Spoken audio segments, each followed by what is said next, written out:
அன்புக்குரியவர்களை, அன்னையின் வணக்க மாதத்தில் உங்களை அன்போடு அழைக்கிறேன். பெண்களுக்குள் ஆசீர்வதிக்கப்பட்ட மரியா. என்ன அற்புதமான செயல் பார்த்தீங்களா? பெண்களுக்குள் ஆசீர்வதிக்கப்பட்ட மரியா என்று நாம் கூறும்போது அது ஒரு புகழ்ச்சி மட்டுமல்ல, அது ஒரு வாழ்க்கை முறை என்று உணர வேண்டும்.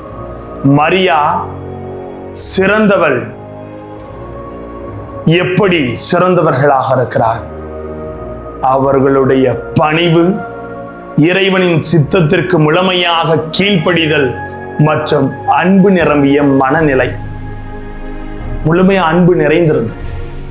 இன்றைய நடைமுறை வாழ்க்கையில் நாம் பல முடிவுகளை எடுக்கிறோம்.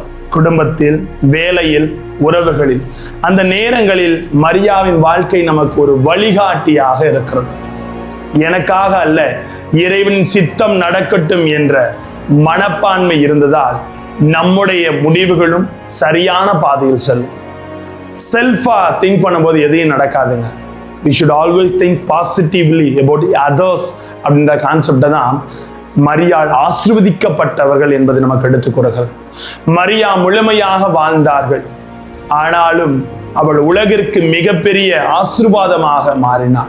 அதுபோல நாம் எளிமையாய், நம்பிக்கையோடு, அன்போடு வாழ்ந்தால் இவன் சிறிய செயல்களிலும் மற்றவர்களுக்கு ஆசீர்வாதமாய் மாற முடியும்.